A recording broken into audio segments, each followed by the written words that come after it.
Hi అండి. ఎలా ఉన్నారు అందరూ? ఈరోజు పోహా అనేది రెసిపీ అనేది నేను చూపిస్తున్నానండి. కావాల్సిన ఇంగ్రీడియంట్స్ కూడా నేను ఏమేమి కావాలో చూపిస్తున్నాను. నా స్టైల్లో ఎలా చేస్తానో చూసేద్దాం రండి. లేట్ చేయకుండా ఫస్ట్ అయితే ప్యాన్ పెట్టుకొని 2 కప్స్ ఆయిల్ వేసుకొని కొంచెం ఆవాలు, జీలకర్ర, పచ్చెలపప్పు వేసుకొని కొంచెం బాగా ఫ్రై చేసుకోవాలి. అవి కూడా ఫ్రై అయిపోయిన తర్వాత అల్లము, కరివేపాకు, కొత్తిమీర, పచ్చిమిర్చి వేసుకొని అవి కూడా బాగా ఫ్రై చేసుకోవాలండి.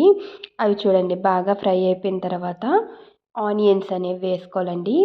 ఆనియన్స్ బాగా ఫ్రై చేసుకొని కొంచెం సాల్ట్ వేసుకొని ఆనియన్స్ కూడా బాగా ఫ్రై చేసుకోవాలండి. ఆనియన్స్ కూడా మనకు బాగా మగ్గిపోయిన తర్వాత టమోటా అనేది యాడ్ చేసేయాలి. టమోటా వేసేటప్పుడే కొంచెం పసుపు వేసుకోవాలి. మనకు అప్పుడు పోహా అనేది కలర్ఫుల్గా ఉంటుంది. చూస్తున్నారు కదా, అయిపోయింది.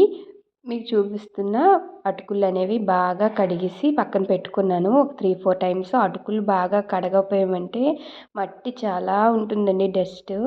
చూడండి, ఇదేనండి నా పోహా. ఎలా ఉందో చెప్పేయండి.